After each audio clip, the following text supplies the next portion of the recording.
Hai Bes, Assalamualaikum. Selamat datang kembali di channel aku.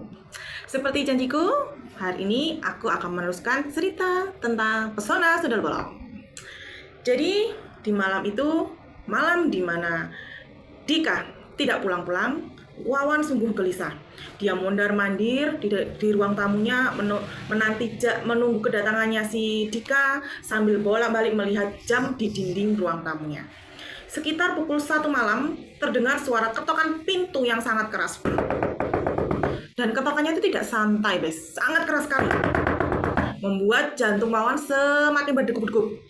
Sepersekian detik, Wawan tercengang mendengar suara ketukan itu. Tapi kemudian, dia kembali sadar ketika dia mendengar suara serak yang memanggilnya dari luar. "Wan, ini aku, Wan. Dika, buka pintunya." Dengan suara yang serak, Dika memanggil-manggil Wawan dan Wawan bergegas dengan kecepatan tinggi dia membuka pintu. Ketika dibuka pintu, betapa terkejutnya si Wawan melihat kondisi Dika yang sudah tidak karu-karuan. Badannya benar-benar belum banyak tanah, dia dengan darah yang ada di mana-mana, kemudian matanya yang sebelah kanan ini sudah mengeluarkan setitik darah di sini. Wawan terkejut. "Dika, kamu kenapa? Kamu dari mana? Kenapa kamu baru pulang sekarang? Apa yang terjadi?" Dika sudah tidak sanggup lagi. Ketika dia melihat Wawan, dia langsung pingsan. Kondisi Dika benar-benar tidak karu-karuan. Malam itu Dika seperti tercapik-capik. Bajunya sudah compang-camping, banyak tanah di mana-mana. Kemudian matanya berdarah, mulutnya berdarah. Seperti dia baru bertempur dengan sesuatu. Ya, kemudian Wawan bergegas membopong Dika ke dalam. Dia membangunkan orang tuanya untuk meminta pertolongan karena Dika benar-benar keadaannya itu benar-benar parah sekali gitu kan. Dika sudah tidak sadarkan diri. Orang tuanya Wawan segera memanggil tenaga kesehatan yang ada di desanya, kemudian memeriksa, dan tenaga kesehatan yang dipanggil oleh orang tua Wawan itu juga heran. "Ini masnya dari mana? Kok bisa keadaannya sampai seperti ini? Itu kenapa?" ditanyai. Tapi tidak ada yang bisa menjawab, sekalipun Wawan juga tidak tahu Dika itu dari mana, apa yang terjadi. Akhirnya mereka memutuskan untuk merawat luka-luka si Dika dan menunggu Dika bangun, sadar dari pingsannya. Selang beberapa jam, keesokan paginya, sekitar jam 9 malam, barulah Dika sadarkan diri. Waktu Dika membuka mata, sempat dia terkejut, kaget kayak linglung. Terus Wawan tanya, "Ada apa Dika? Ada apa? Kamu aman? Ketika Dika melihat ada Wawan temannya di depannya dan dia melihat sekeliling bahwa dia sudah berada di rumah Wawan, Dika pun kembali tenang lagi. Kemudian setelah minum air putih, Wawan mulai tanya, "Kenapa Dika? Ada apa? Kamu tuh dari mana semalam? Kok bisa kamu tuh sampai luka-luka seperti ini? Kamu di mana?" Nah, jadi begini, kita masuk dalam POV-nya Dika. Jadi Bes, sudah saya ceritakan kalau Dika berkenalan dengan wanita yang bernama Santi, ya kan? Wawan tahu kalau Dika berkenalan dengan namanya Santi, tapi sebenarnya Wawan juga punya kecurigaan terhadap Santi. Tapi dia tidak pernah ketemu dengan namanya Santi. Malam itu ketika Wawan mengajak Dika pulang besoknya untuk kembali ke kota, ke tempat mereka belajar. Nah, Dika memang berniat untuk berpamitan sama Santi karena terus terang Dika memang sudah jatuh cinta sama Santi. Katanya Santi itu wanita yang cantik, lembut, kemudian sabar, ya pokoknya tipenya Dika banget lah gitu.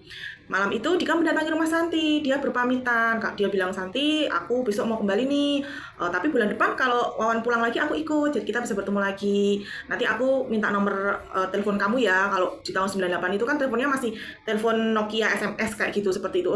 Tidak boleh sebut merek, maaf. "Aku minta nomor telepon kamu ya biar aku bisa telepon," gitu kan. Ya selayaknya perempuan biasa. Waktu itu si Santi tuh memasang muka sedih karena berpisah sama kekasihnya mungkin ya.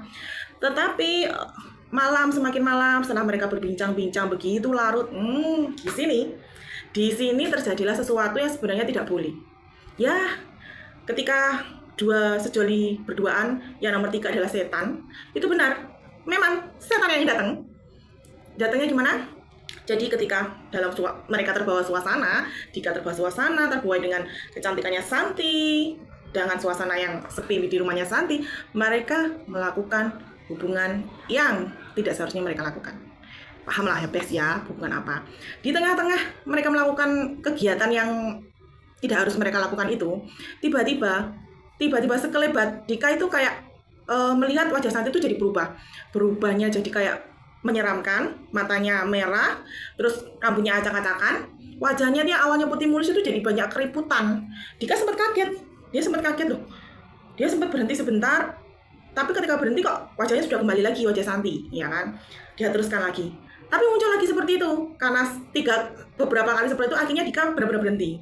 Dan berhenti dia sudah tidak enak kan perasaannya. Oh, dia benar-benar pamitan, oh sudah ya Santi, sampai jumpa bulan depan, aku mau pergi. Ketika Dika mau melangkahkan kaki keluar dari rumah Santi, tiba-tiba Santi bilang gini, jangan pergi, aku ingin kamu ada di sini selamanya. Tetapi suara yang Dika dengar itu berbeda dari suara Santi yang selama ini dia dengar. Berbeda dengan suara yang selama ini Dika dengar. Suaranya itu lebih ke suara melengking dan menyeramkan. Aku tidak ingin kamu pergi. Kemudian tertawa panjang. Karena penasaran, Dika menoleh ke arah Santi mau tanya, lu kenapa? Waktu menoleh, betapa terkejutnya si Dika ketika melihat sosok Santi sudah tidak seperti yang sama dia lihat. Jadi Dika melihat Santi berubah, rambutnya itu gimbal, panjang, kukunya panjang-panjang, tangannya itu lebih panjang dari kaki. Kemudian wajahnya, matanya merah, wajahnya itu penuh dengan keriput-keriput dan kayak lendir-lendir kuning-kuning seperti itu di wajahnya. Sambil menatap Dika dia bilang, jangan pergi. Aku mau kamu di sini selamanya. Bukankah kamu penasaran dengan aku? Sambil ketawa Dika langsung jantungnya berdegup dengan kencang. Dengan mengumpulkan segala keberanian, Dika mau berlari. Tapi entah kenapa saat itu tuh kakinya tidak bisa berlari. Dia tuh seperti nge-freeze. Semakin Santi mendekatinya, semakin badannya tidak bisa digerakkan. Tapi dia tuh ingin pergi. Dalam jarak yang dekat, tangan Santi ini menangkap bahunya Dika, lalu digaruk-garukkan tangannya Dika itu sampai rasa sakit. Dika merasakan perasaan sakit. Dengan sekuat tenaga Dika berusaha melepaskan diri dari garuk-garukan tangannya Santi itu dan kemudian berusaha lari. Tetapi setelah dia lari, rumah yang selama ini dia lihat ternyata bukan rumah, berubah jadi hutan belantara. Jadi Dika berlari di tengah hutan sampai terguling-guling, sampai menatap kayu sana sini, menatap ranting dan sebagainya. Tapi dia terus berlari, berusaha lari dengan menahan luka-luka itu. Itulah kenapa tubuhnya jadi seperti compang-camping. Tapi semakin Dika berlari, semakin sering dia berlari, dia merasa bahwa hutan itu semakin luas. Dia seperti tidak segera sampai di rumahnya si Wawan itu.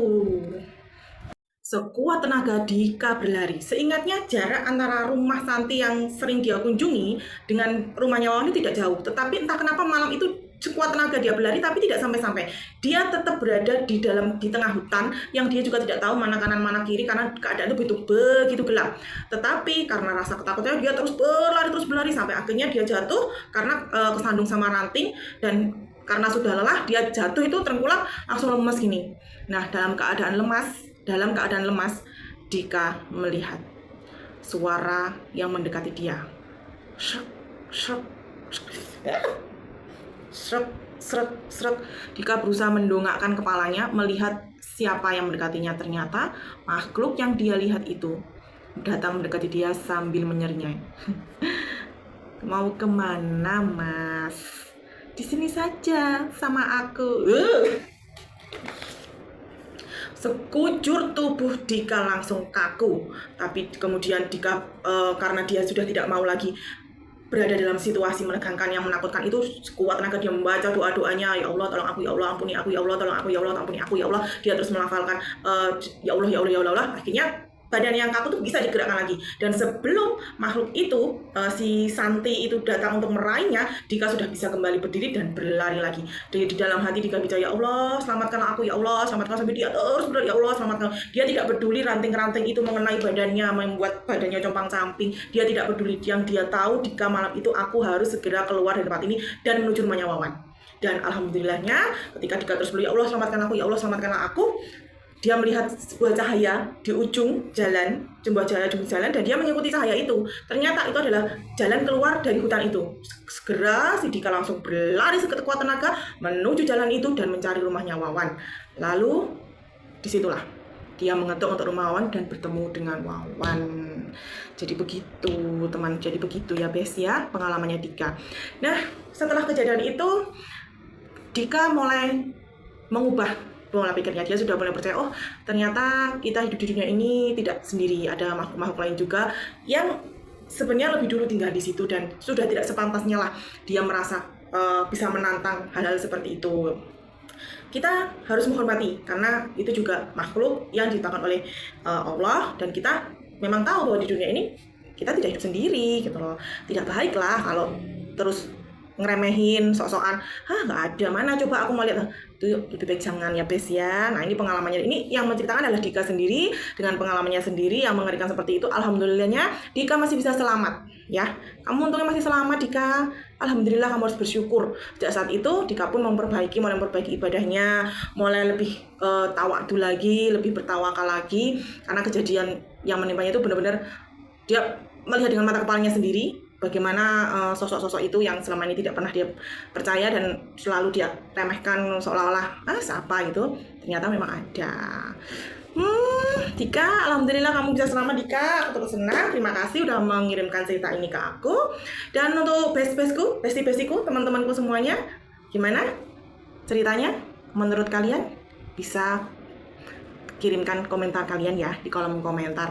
Nanti kalau kalian ingin mengirimkan cerita-cerita kalian, mungkin kalian juga punya pengalaman-pengalaman horor yang lain, boleh kalian bisa info atau nanti bisa kirimkan layoutnya ke inbox, atau nanti kita bisa balas-balasan messenger ya, chat aja. Oke Bes, sekian dulu kisah dari Pesona Sundel Bolong.